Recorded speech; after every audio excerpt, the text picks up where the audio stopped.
The following is a production of DallasCowboys.com and the Dallas Cowboys Football Club. How about them Cowboys? Yeah, go Cowboys! This is Mick Shots. Streaming live on DallasCowboys.com and the official Dallas Cowboys app. Now, here are Bill Jones, Everson Walls, and Mickey Spagnola. Well, it is not high noon on a Thursday here at the Star in Frisco. It is in Rocky Mountain time, but not in Central Time Zone. We're inside the SWBC podcast studio, and we missed you on President's Day on Monday. And Mickey's excited about his Missouri Tigers. Everson's black and gold working, baby. That's right. Excited about his Grambling Tigers. I'm not excited about my Oklahoma Sooners, but we are excited about the NFL offseason, which continues now. I thought maybe you were going to talk about Missouri women's gymnastics. Oh, did they do something? I happened to run across a meet on TV. These girls are they were playing Auburn, or whatever the match was against Auburn. Do you play them in gymnastics? Competed. That's competed. Yeah. I mean, I'm trying to move it along, Spags. what these young ladies were doing from both teams. Yeah. It's unbelievable. Oh, it's crazy, man. I can't believe human bodies can do the things they do. They were like doing their floor exercises, and they're running full speed, jumping up in the air, and doing double forward rolls and landing on their feet. How do you get up that high? It's like watching. It's like going to Beale Street on steroids. It's unreal. And I must admit, I watched the Olympics.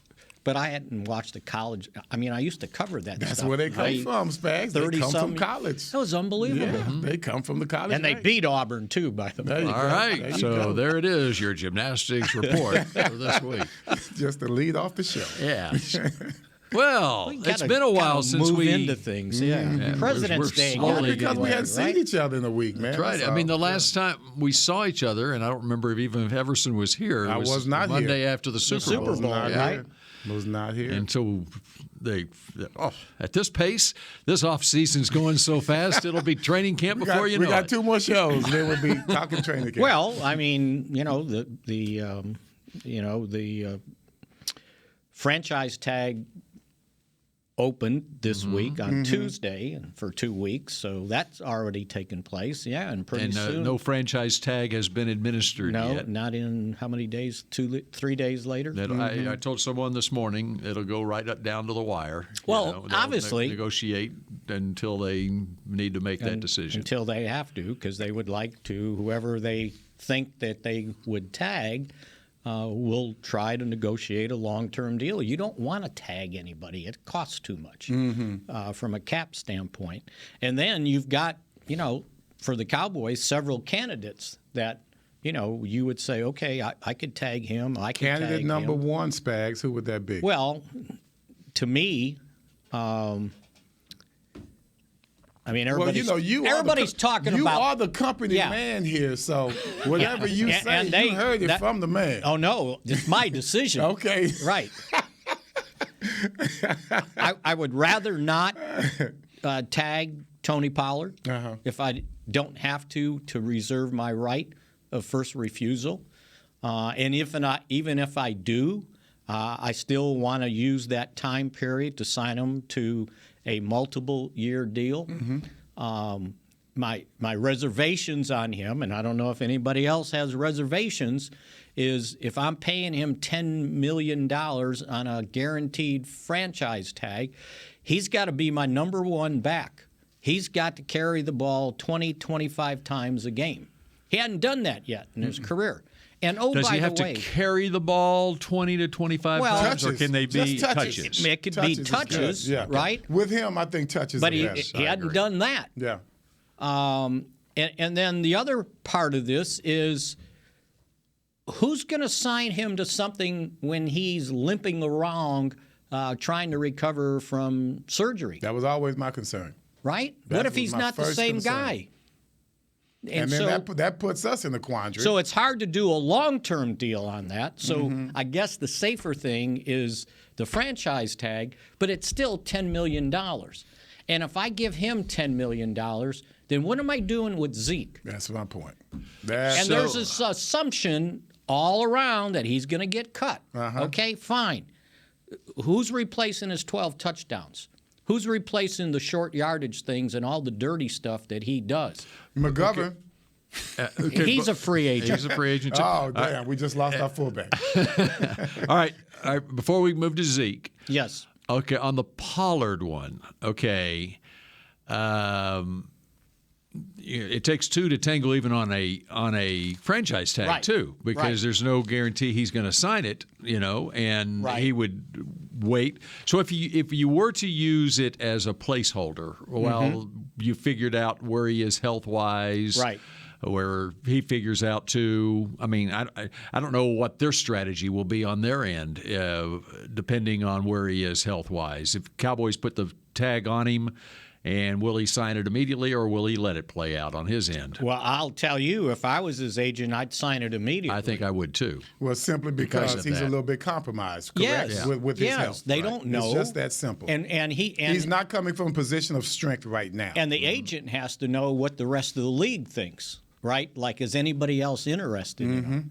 Even to the point, if he doesn't get the tag and he goes into free agency, what is somebody going to give a guy that had a fancy repair on his on the two bones he broke, and then did a surgery to repair the ligaments in that ankle?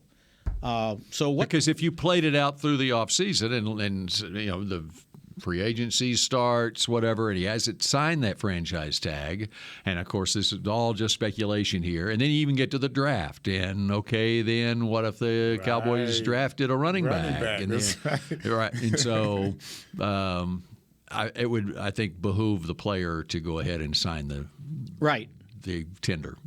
And even if he signs it, you can still negotiate. Because the point is they can pull that if he doesn't sign it. Well, there are no doctors in this room, but we've heard of a lot of speculation.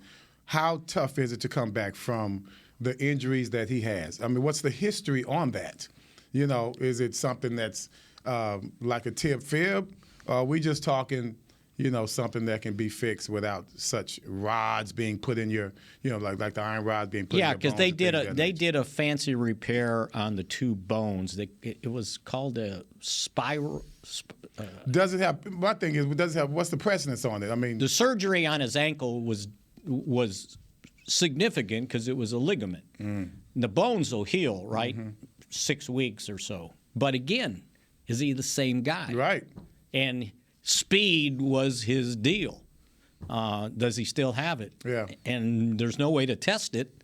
It was just not semantics, but it's more the quickness and the burst that he had when he called upon it. Right.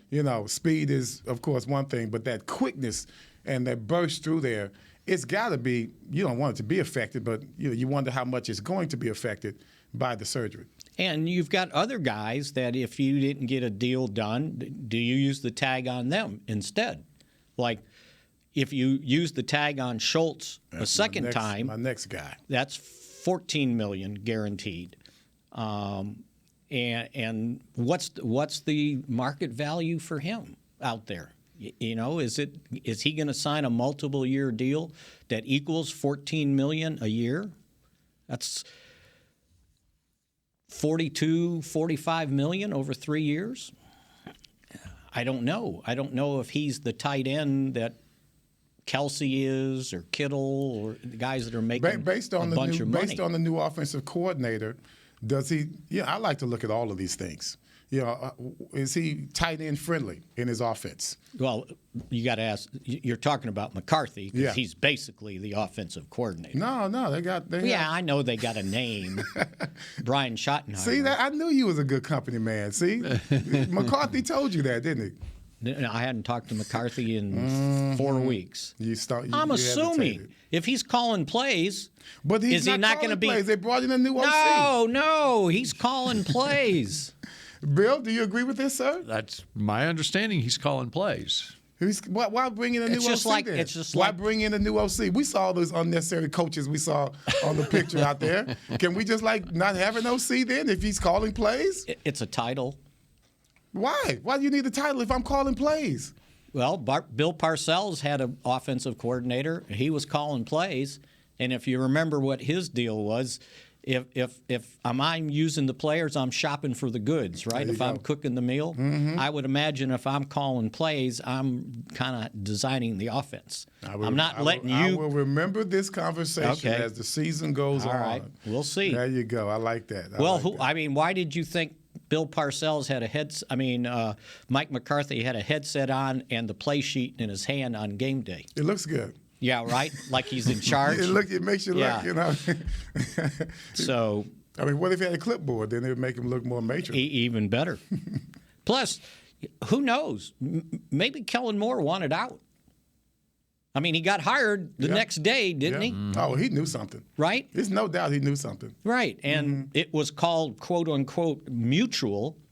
And now he's someplace where he is the offensive coordinator because the head coach is a defensive guy at the Chargers, right? Yes. So he doesn't have this guy sitting. I mean, why do you think it took so long for Eric Bieniemy to get a job as an offensive coordinator? Or it was offensive coordinator. It is right? offensive coordinator. Yeah, He's been and it's kind as of we speak. Assistant head coach? Yeah, he got something, so it wasn't totally a lateral move, right? It was assistant head coach. But there was a reason, something like because they knew Andy Reid was running that offense.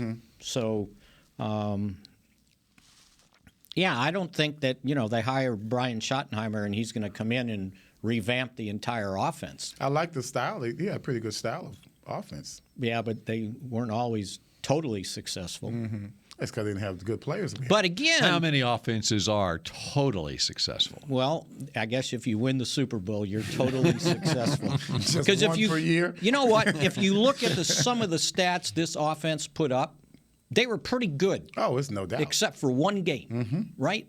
The playoff game, and one stat. that colored everything. And the one stat. And the one stat. Yeah. And Which as is the an offensive important one. coordinator, the offensive Jalen Hurts made one stat, and it cost the game. offensive coordinator responsible for interceptions. I don't know. Offensive coordinator responsible yes, for it? you could say that they have a hand in it.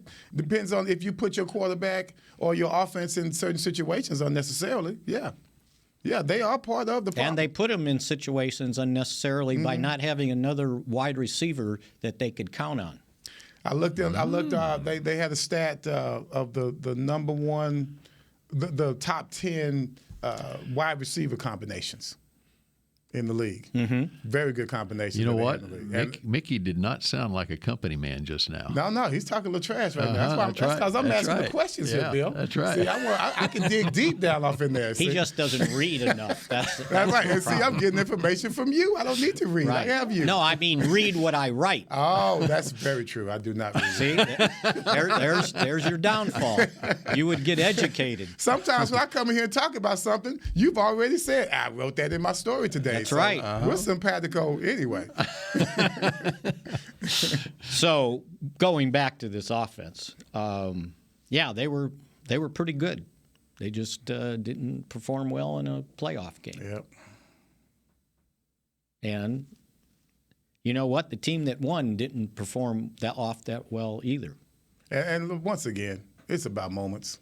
We can say all we want. You want to have the team. You want to have the players that are going to keep you in position so that when that moment comes, you can capitalize on it because you've practiced it, you've been there, you anticipated it. And there's a lot more that goes into that offense, right? How well did the offensive line play? And is there a reason why they switched out offensive line coaches? Okay, you started on Zeke a second ago. Yes. And then I got you back on Pollard. Sorry. So do you want to continue on Zeke? Yeah, because everybody talks about... Is there a Mick shot coming? Yeah. A rant, you mean? Everybody talks about that he's got a $10.9 million base salary. Now, what they don't tell you is that if they just outright cut him, not June 1st, cut him, it's $11.86 million in dead money. All right? Due now? Due now, the day you cut him. Now, if you say he's a June 1 release, then it's $5.8 million this year and $6 million next year. So there's a penalty to pay for not having him, other than not having his 12 rushing touchdowns, by the way. And we talked about that, like 7 of them were 1-yard runs. What it did to his average per carry. That's right. His average per carry would have raised from 3.8 to 3.85. Oh yes, I remember that was significant. Yeah, I remember that. That's right. But he didn't. He also didn't count all the 3rd and 1s he picked up. No doubt. As not that were touchdowns, right? Because he had a pretty high rate there. Well, let's be real. We don't have that guy if Zeke leaves. Right. Because you're drafting. Because Davis $185. Maybe. Yeah, I mean he's got that same style that Pollard has, but we don't need 2 Pollards back there. Right. We need a headbanger. And you saw him come in a lot of times in passing situations because they knew he could pick up the blitz. No doubt. Or the loose guy, which Malik Davis missed. We talked about in that game. So then what is your suggestion on what to do with the Zeke Elliott dilemma? My suggestion is they do something similar to what they did with DeMarcus Lawrence when Lawrence had like a $17, $18 million base salary, and they basically said, okay, here's what we're going to do. You're out of guarantees. Zeke's out of guarantees, right? We're going to sign you. And what they did with Lawrence, they signed him to a 3-year deal, guaranteed him $30 million. But they were able to spread it out over 4 years on that deal with a phony void at the end. And then it brought his average down to $10 million. So with Zeke, if he's supposed to make $11 million, all right, we'll just say, okay, we're going to guarantee you $8 million over 2 years. Will you take it? Because you don't have any more guarantees. And if I'm an aging running back and I get guaranteed rather than an money, aging journalist? That's right, because I don't have any guaranteed money either, by the way. My bargaining power is not that high. His guy's got to know what market value is out there, right? Can he get a better deal somewhere else? So what can they do with his cap number? Well, the cap number. What would that do with his cap number if, let's say, he was agreeable to what you were suggesting?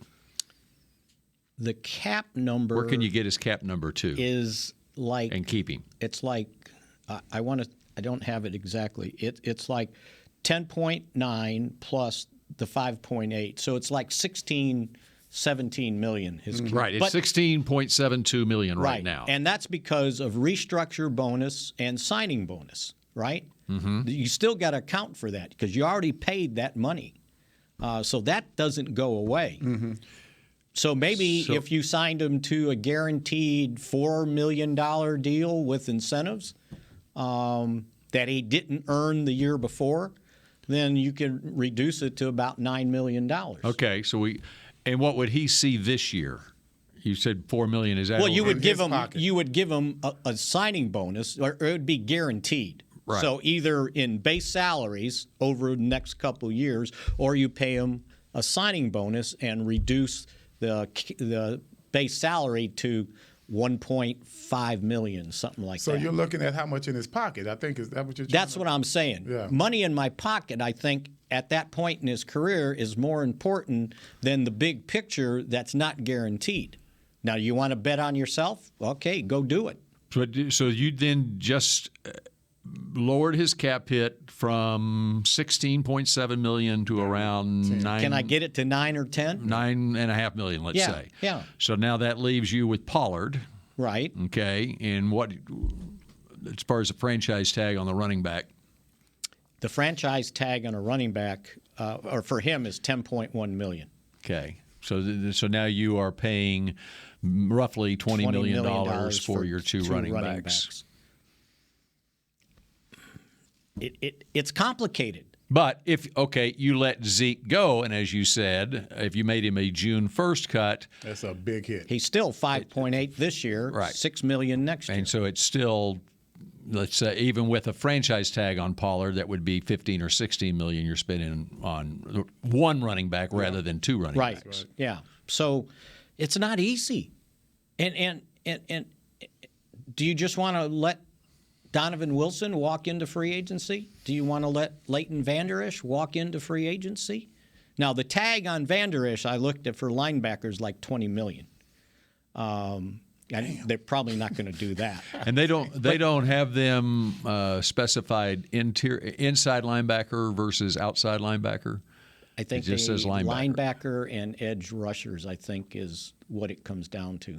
Edge rusher should be Yeah, that's like $20 million, probably, right? And more. And then the least expensive one is if you franchise Donovan Wilson as a strong safety, it's only like $6 million for a strong safety. Now the free safety's near $20 million. I don't understand. Were you that. a free or a strong? I'm scared to say. Yeah, okay. All right. I don't think I even know. Okay, this is not complete, I don't think, but I've got linebackers 20 point, and it just specifies linebackers. It Yeah. doesn't say- And so, Right. how did they come about this formula of linebackers versus DB? For a franchise tag, it Yeah. has to do with the average of the top 5 or 10 guys at that position. So we don't have any like So the great, strong safety, safeties out there. the safety is 14.46 million. And it just says safety because I saw it was And- broken up to strong and free. Well, what I'm reading right here is, which was from Field Yates for 2023. It just says safety 14.46 million, cornerback 18.14. There you go. Yeah. Linebackers up there, Linebacker baby. 20.9, I was about to get upset. defensive end 19.7. Wow. So the linebackers in general are more But than what happens, defensive some end. of those linebackers are 3-4 linebackers. Right. And that's what I'm saying. A 3-4 outside linebacker Right. is more valuable Then an inside. than an inside, Right. traditionally. Right. Exactly. Right. So So again, now Leighton Vander Esch wouldn't agree with that. yeah, I'm sure. And, you know, as far as I'm concerned, he won his bet on himself. Mm-hmm. I mean, he played for $2 million and would have led the team if he didn't miss those final 3 games. And he probably could have played at least the last one, and then played well in the playoff game. And again, the running back franchise tag, as Mickey mentioned, is $10.09 million. Tight end is $11.3 million, but in the case of Schultz, it would be 20% more. Yeah, so it comes to 14. Yeah. Which, So- by the way, 14 and what he made last year, which was 10, comes to 24 over 2, right? And basically, no, I take that back. He was nearly 12, so now it's 14, 26. He would have averaged $13 million a year on a long-term deal, and those guys that got paid that were tight ends last year averaged around $14 million. So it almost became a push if you franchised him 2 years in a row. So in answer to Everson's original question, Yes. the franchise tag candidates for the Cowboys are Tony Pollard and Schultz. And I think that's it. okay. There you have it. Because I don't know that you're going to do the franchise tag on Leighton, right? That's not going to No. happen. Not at 20 point whatever million. Now, the other decision they need to make, by the way, it's restricted free agent, it's Terrence Steele. Mm-hmm. Because there's 3 levels to that. You guarantee yourself a right of first refusal if you don't sign him, if he signs with somebody else, at a first, a second, or original draft Which choice. he was drafted the same round Everson was. That's right. So there's no compensation if you don't tag Poor him thing. for a first or a second, right? That's a rough life, buddy. In fact, let me rephrase that. He was drafted the same round Everson, Mickey, and Bill were. That's right. That's right. That's right. And you know how hard our road was. And Cavante Turpin, too, by the way. Anyway, so Where'd that come from?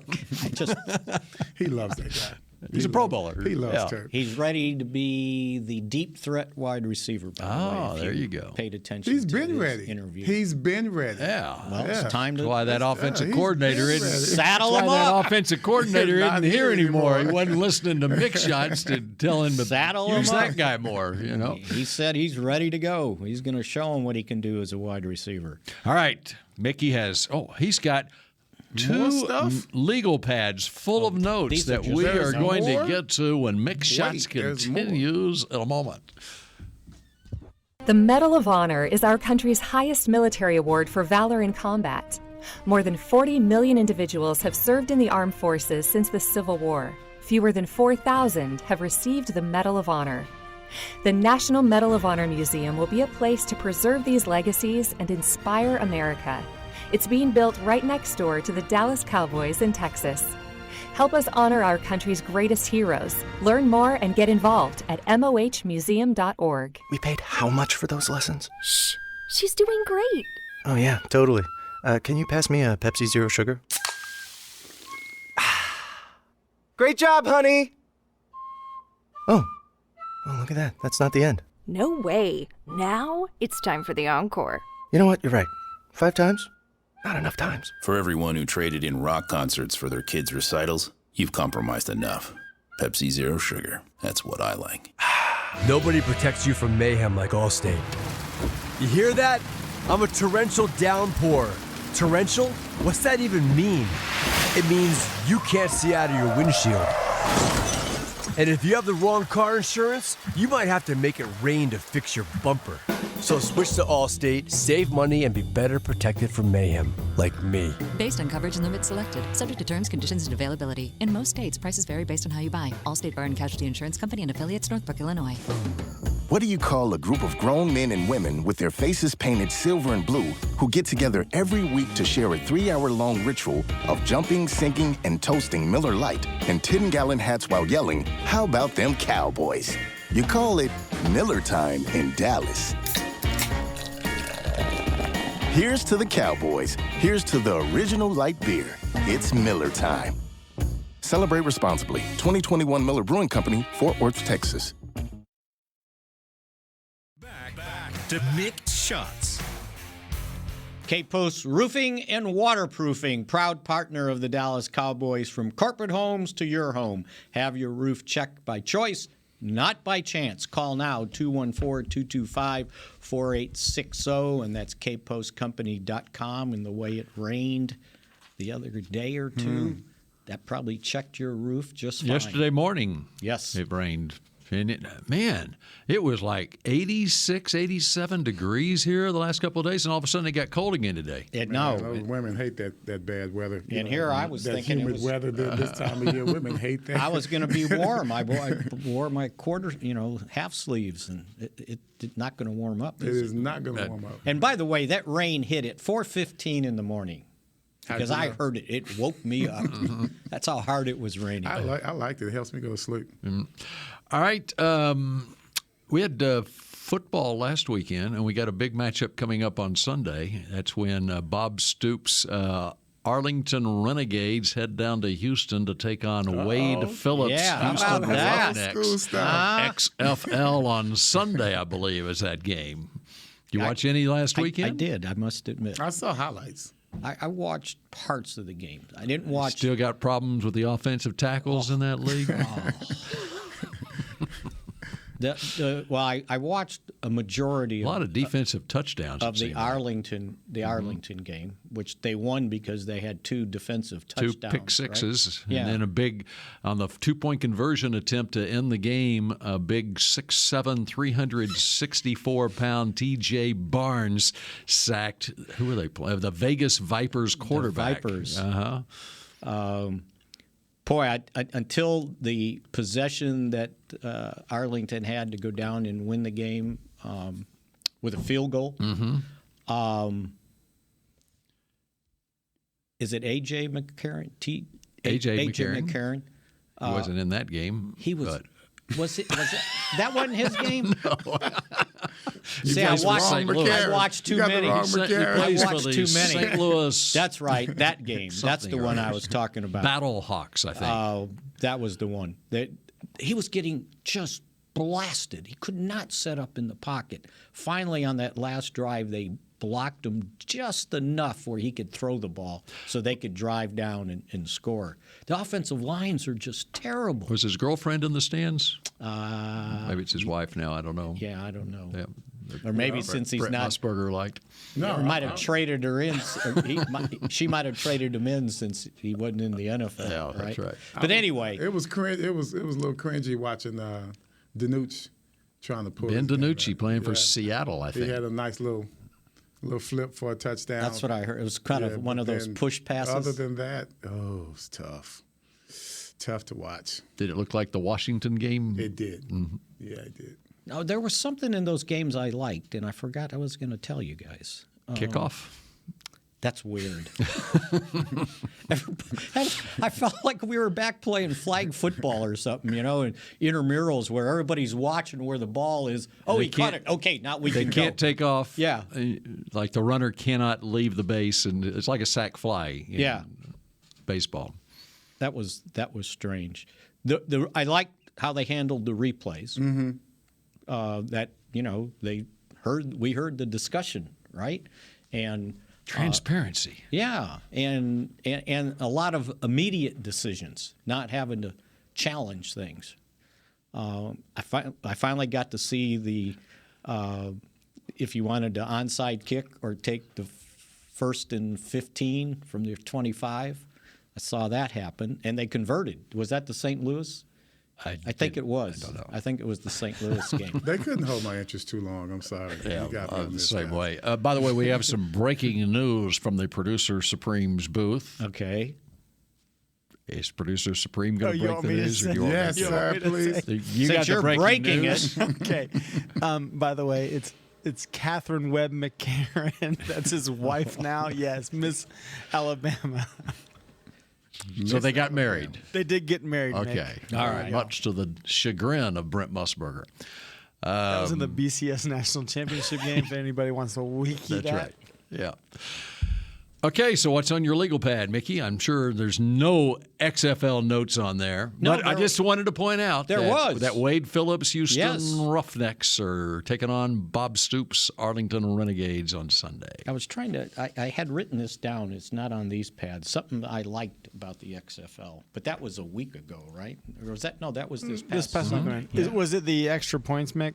Or I mean after the Going for went for 1, 2, a or 3 play, basically. Yeah, that 6, and then went for 3, and then they did the onside kick. I thought that was jacking it up too much. You go for 1 point from the 2-yard line. Correct. Right. 2 points from the 5 and 3 points from the 10. Correct. Okay. Because Stoops almost blew that because he opted. They got up 20-14, and he went for the 2-point to go up 8, or maybe he went for 1. I can't remember. I think he went went up for 8, 2, which left the door open. He could have put them away. Right. In fact, he was roundly criticized in the booth by Greg McElroy and whoever was in the booth with him for he laid into him.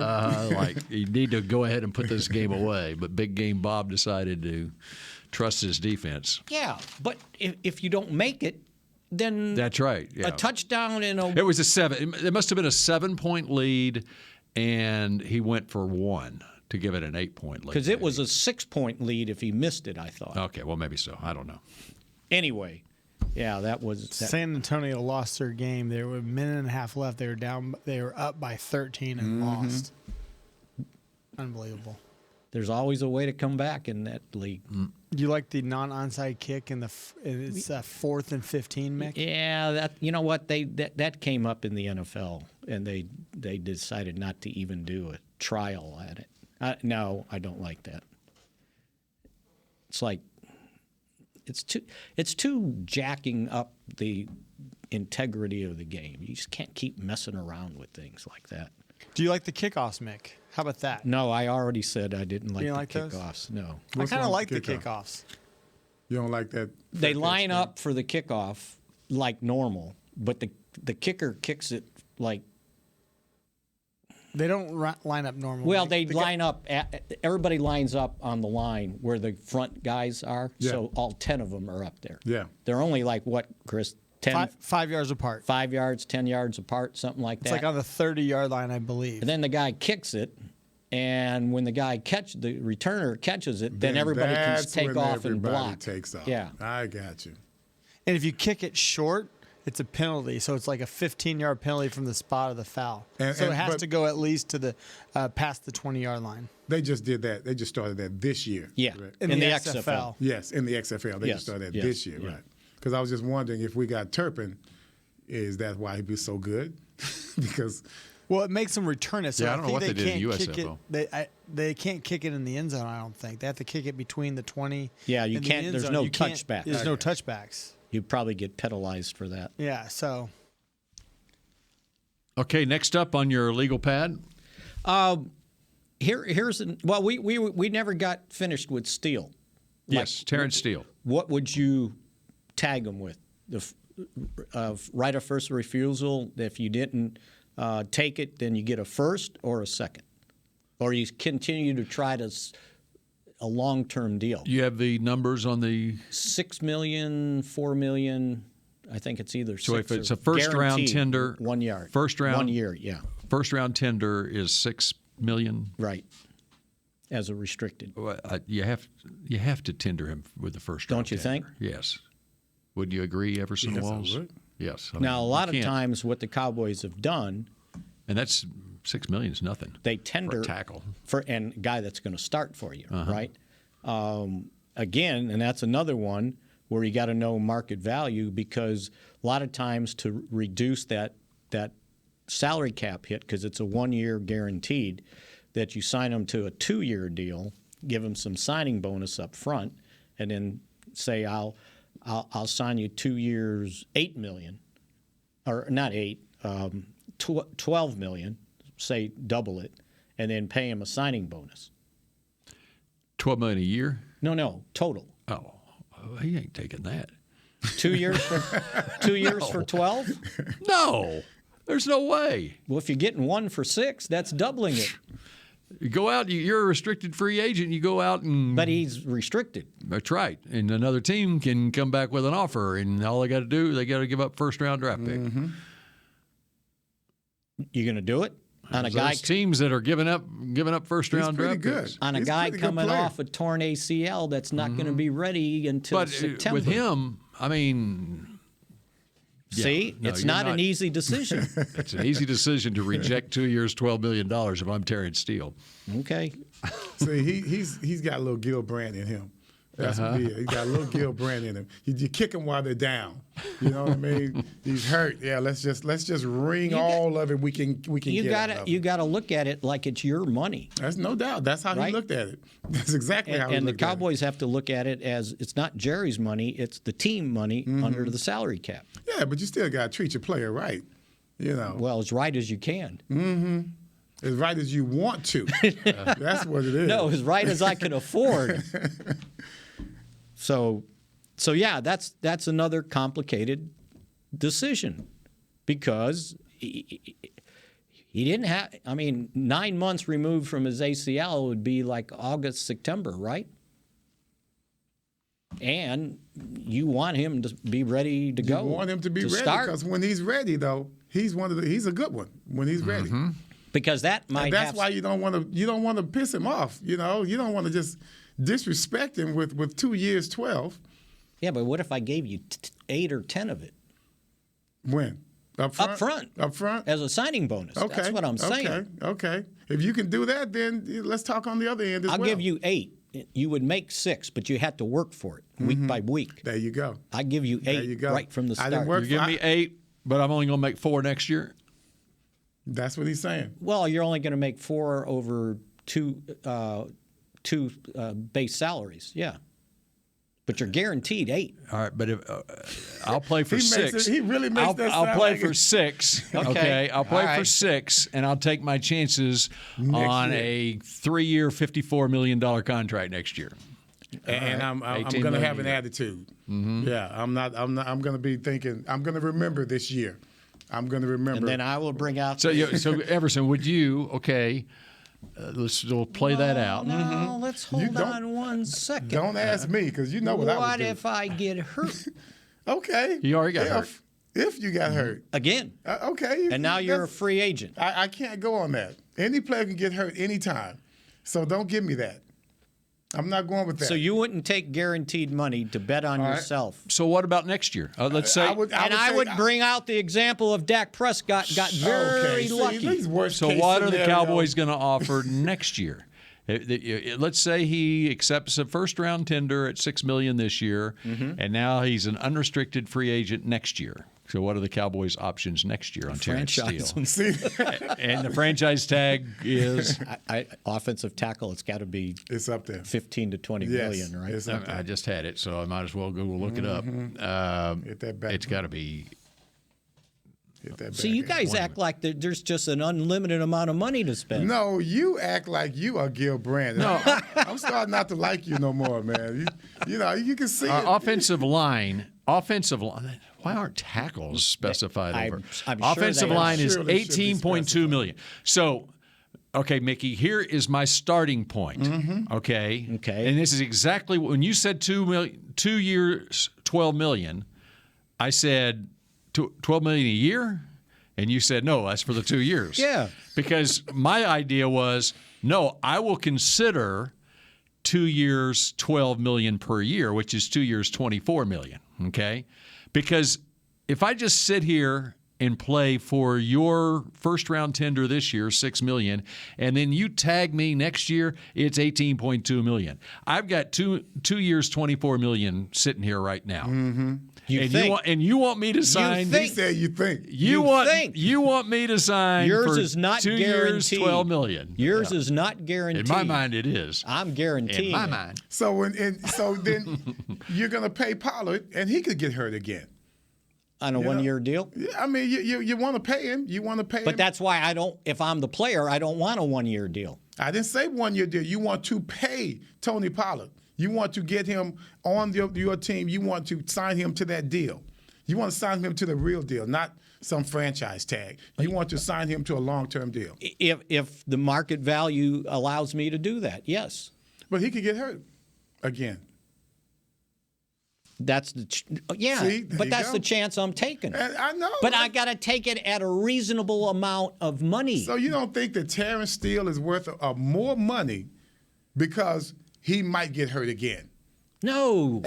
No, you said you didn't want to pay him his money.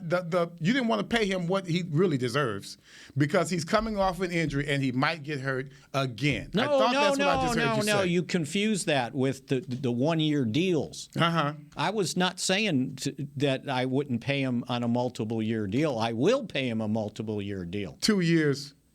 12. I'm saying he's taking a chance on himself. Okay. And what I tried to point out, you cut me off, by the way, Dak Prescott did that with the first franchise tag, right? He was getting guaranteed like $48 million. And he goes, no, I'd rather make $20 million or whatever it was, and then I'll take my chances next year. And what happened to him? He suffered a season-ending injury in Game 5. What if it was career-ending? If you want to talk about Dak Prescott now, I mean... Now, he won because they re-signed him. Yeah. But what if that injury was career-ending? Yeah, all these what-ifs, Spags. You can't go by that, man. Well, I don't know. I guess I treat my money differently than you treat yours. You're waiting on something to happen. You're going to take it with you. No, I'm going to spend it after I have it, but I'm going to have it, right? All right. That's what I'm saying. Okay, there's more. I would hate to negotiate against you. We never get anything done. We have so many holdouts. There's more mix shots still to come. We paid how much for those lessons? Shh, she's doing great. Oh, yeah, totally. Can you pass me a Pepsi Zero Sugar? Great job, honey! Oh, look at that. That's not the end. No way. Now it's time for the encore. You know what? You're right. 5 times? Not enough times. For everyone who traded in rock concerts for their kids' recitals, you've compromised enough. Pepsi Zero Sugar. That's what I like. Nobody protects you from mayhem like Allstate. You hear that? I'm a torrential downpour. Torrential? What's that even mean? It means you can't see out of your windshield.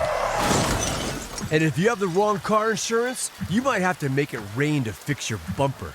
So switch to Allstate, save money, and be better protected from mayhem, like me. Based on coverage and limits selected, subject to terms, conditions, and availability. In most states, prices vary based on how you buy. Allstate Bar and Casualty Insurance Company and affiliates, Northbrook, Illinois. The Medal of Honor is our country's highest military award for valor in combat. More than 40 million individuals have served in the armed forces since the Civil War. Fewer than 4,000 have received the Medal of Honor. The National Medal of Honor Museum will be a place to preserve these legacies and inspire America. It's being built right next door to the Dallas Cowboys in Texas. Help us honor our country's greatest heroes. Learn more and get involved at mohmuseum.org. The season is finally here. For months, we've been gearing up to win. Now it's time for the team that performs on any field, United Ag and Turf. With John Deere zero turns for mowing, compact tractors for loading, mini excavators for digging, Gator utility vehicles for hauling, implements for grading, hay tools for baling. United Ag and Turf, for winning. The official Ag and Turf equipment supplier of the Dallas Cowboys. Visit unitedagandturf.com for more. Back to Mick Shots. Get ready for the 2023 DCRB auditions with the Dallas Cowboys Rhythm and Blue Prep classes every Monday night at Next Step Dance at the Star in Frisco from 8 to 9 p.m. Learn proper stretching technique, choreography, drills, and tips from the DCRB director and dancers. Learn more on Instagram at DC Rhythm Blue or DallasCowboys.com/DCRB. Oh, that was a new one. Whew. That was a new one. That was a little mouthful. DCRB. All right, very good. With free agency looming here, it'll be here before you know it. Yes. What is it, March 13th is the negotiating period starts? Something like that. Right. I mean, right now it's February free agency opens the 15th.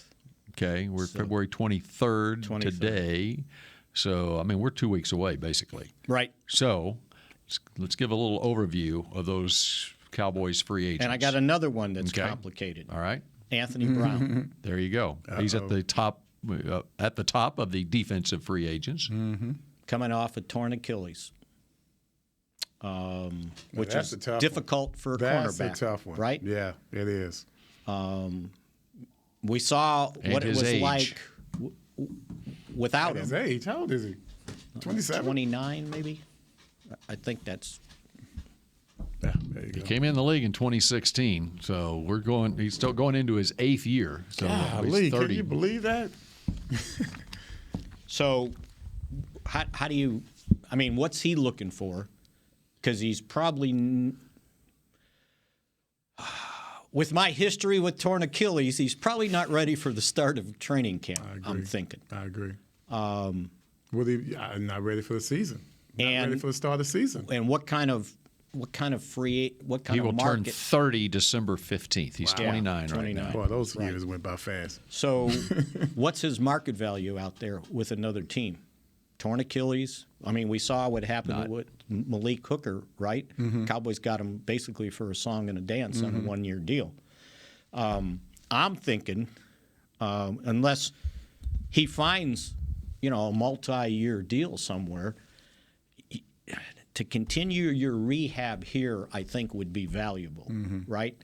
And not go into free agency, and then they're like, okay, well, you're not here, 1-year deal to kind of reestablish yourself. So maybe you can get him back. Now, your chances are, at 30 years old, Jordan Lewis will be back, ready to go from his Liz Frank injury. And he's got 1 year left on his deal. Yes.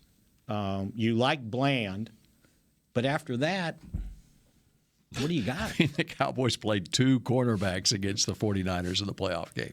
There were 2 cornerbacks that got on the field that day. Right. Because they were using safeties as the third guy. That's right. So pretty effective, though, by the way. I mean, I'd love to have Anthony Brown back. Is he a great corner? No, but he's a good one, and I could win games with him. So, maybe they can get him back on a, like a 1-year, $1.5 million deal with per game bonuses if he gets back and he's playing. But that's another one. It's complicated, right? These things are so complicated. It's not cut and dry because you have all these guys coming back from injuries. But you also have the luxury in that secondary with some pretty talented safeties that you're dealing with. Some of them have compromised their whole game to come down, cover that slot, and play positions that they're not accustomed to playing. Right. And I think they adapted very well, especially in a playoff game, the way that they did. But I'm thinking of 24, number 1. Donovan Wilson is free. Yeah. So Israel Mukuamu is one of those safeties. J-Ron Kurz, he's back on the last year of his 2-year deal. As is Malik Hooker. As is Hooker. And Mukuamu is probably, this is his third year? To be his 3rd year, so it'll be his last year too, right? He was a 5th-round pick, maybe? 7th. 7th? Oh, yeah. You're right. So, yeah. And then, Nashawn Wright, I don't know about how that one's going to work out. So, yeah, the safety position kind of persevered. We got 1 cornerback, baby. But, yeah. We got another cornerback, though, waiting on you. Number 1. Come on, Spags. All we need. How do I have a hard time wrapping my head around that? We got one out there, baby. He's still there. Made some plays in the game. He did. He's very athletic. He's very athletic. You trust him? I didn't say that. I just said that he's out there. And then you have another cornerback who's going into his free agent year. Diggs. Oh, that's right. Who probably wants he's a about new to deal. be a $100 million man. He probably wants and a new he deal. wants his brother here, too. Oh, yeah. He wants. Good luck with that. He wants big brother here. Yeah. So, yeah, see, and by the way, you got to do something with Dak's base salary. It's, what is it, like 49, 45 goes up? You got to do something there.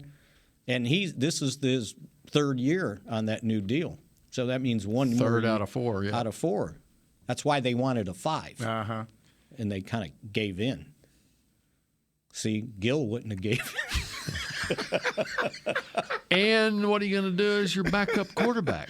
Your backup quarterback's a free agent. That's right. Cooper Rush, who went 4-1 for you this year. You think somebody So might... who's going to be the backup quarterback this year? Somebody might think he's worth more than a 1-year, whatever he made. He didn't make much this year. I think it was $900,000. I think he's worth keeping. Yeah, I do too. I think he is definitely worth keeping. I mean, with whatever flaws we see in him, it worked for us. And that's all that matters. And by the way, you need a kicker, and you need they finally made it official. Kickers, man. Vizcaino, that finally is official that they had signed him as a future. You need a deep snapper, by the way, because both of them are free agents. What does a deep snapper call for? I mean, well, until he doesn't deep snap it accurately. So, I mean, those guys you don't have to pay a lot for, but you need to spend money doing that, right? And then don't throw them in. They're just a nuisance. That's a nuisance. The problem is when you have a deep snapper get hurt, like the Cowboys did this year. Now you're paying 2 deep snappers. Right. You know. So this year they paid about 2 veterans, 2 deep snappers, and we should have 2 kickers based on the way our history goes. So Jake McQuaid and Matt Overton. Right. And so McQuaid gets hurt, whatever point in the season. Now you got to bring another veteran guy in. Now you just increase the pay for your deep snapper. And your rookie pool's $9 million. So they're already, if they take, they're already like at the cap. And they hadn't signed anybody. So that's why managing this whole thing with all these guys, we didn't even bring up Tyron Smith. What's going to happen there? Because he has dead money too, by the way, that you have to account for. So it's just not easy. What's so funny, Bill? That's not funny. He just sounded like Parcells when he said that. What's that? God, he's got dead money too, by the way. I take that. I take that as a compliment. You should, because Spags. his That's base salary is $13.6 million, Tyron, and $8 million dead. If you just outright cut him, and I think isn't there a limit on how many guys you can designate June 1 release? Like one or two, I think. It may be two now. That's it. So $8 million there. Everybody's like, well, you got to cut him. Okay, all right. Well, now you're going to spend $8 million on nothing. It's complicated. I'm telling you. I miss Nate from Frisco.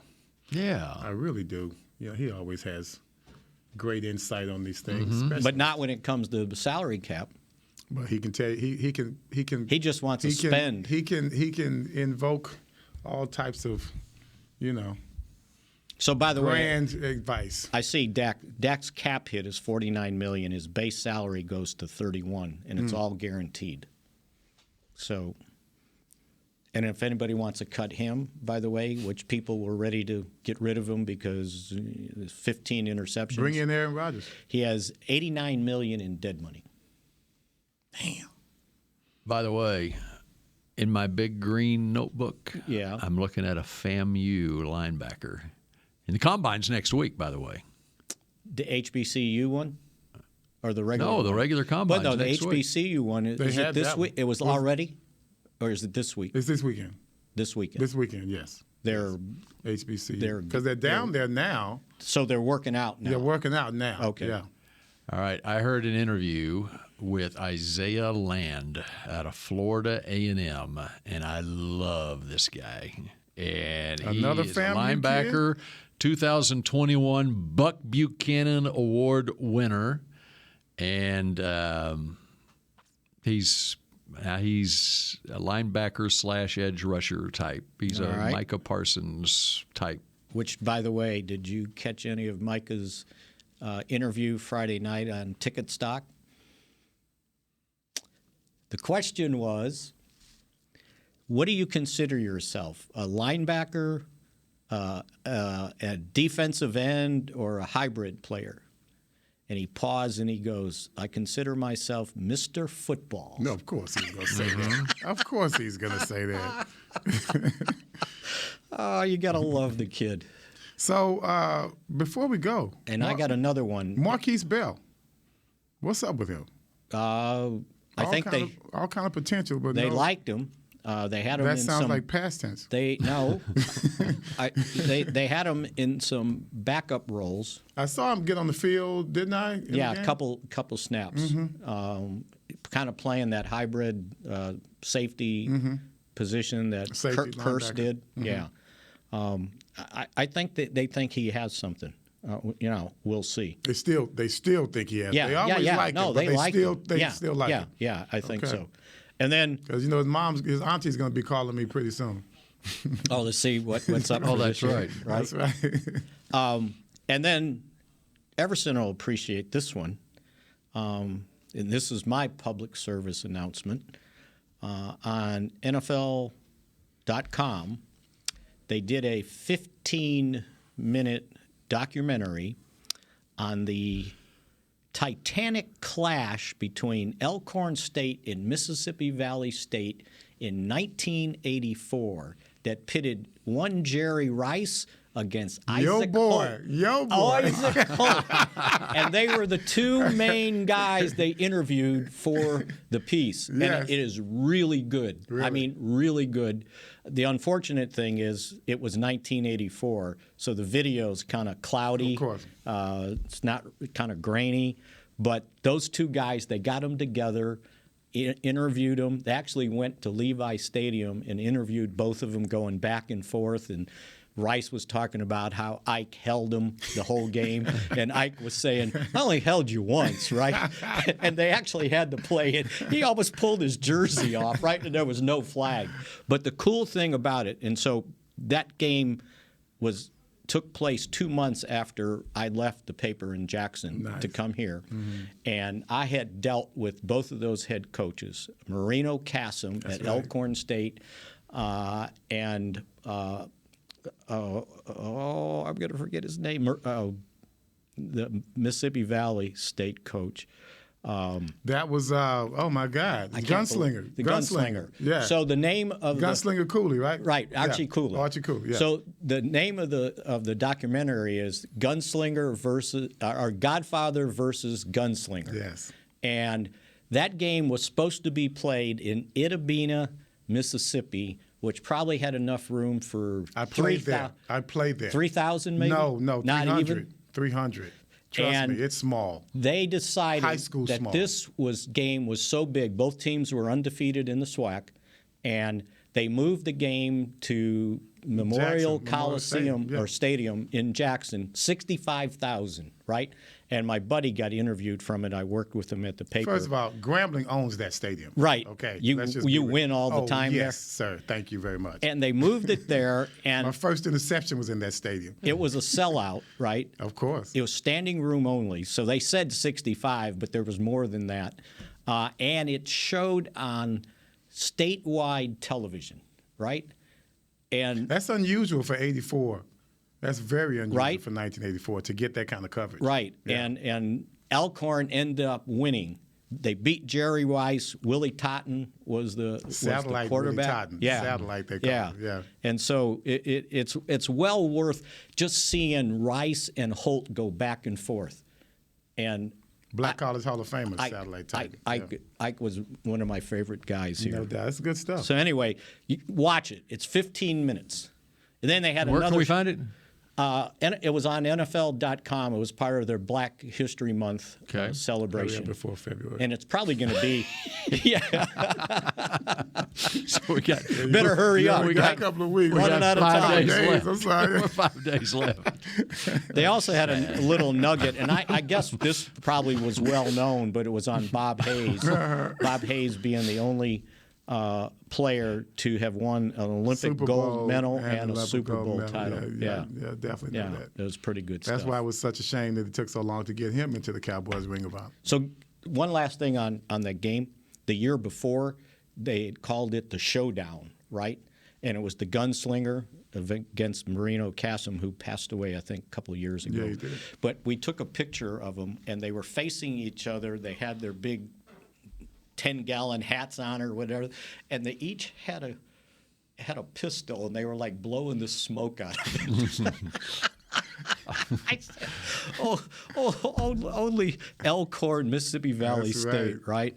But they would do anything to promote their programs, and some pretty darn good players that's come what out Eddie of both Robinson of those did. spots. Eddie Robinson, right? same way. He promoted any way he could, and they knew what they had to deal with at that time. So anyway, check it out. Take my word for it. Very good. And so we meet next week at what time? I believe Monday. Monday, back to our normal. 11 a.m. Monday. Thank you. 11 a.m. Monday. I said 1. Yeah, Thank you. 11 a.m. Monday. Yeah, I was going to say noon, but that was our old time. Yeah. So See if we'll I get can, together. We'll maybe talk I can before then. reveal some contents in my big green notebook. It's about time. Well, it doesn't really get started till next week. Oh, It'll be a little combine preview on next Monday. Because Combine starts next week. Next week, right? That's right. We can be watching them work out while we do. Well, no, I think it actually the televised the workout portion will be later in the week. Friday. And they got it in prime time now. You know, they changed it where I they're remember doing that. prime time stuff. Everything's prime time these days. Makes it difficult to watch because the wife is not as into it as I am. That's why you got to have two TVs in the same room. That's right. No. That's when I get sent to the back porch. Right. Yeah. And I get set upstairs. All right, that does it for this edition of Mick Shots. Make it a great week. And do you root for big game Bob or Wade Phillips on Sunday? Well, we'll have a recap on Monday here on Mick Shots. Let's do that. Go Cowboys. This has been a production of DallasCowboys.com and the Dallas Cowboys Football Club. How about this, Cowboys? Yeah!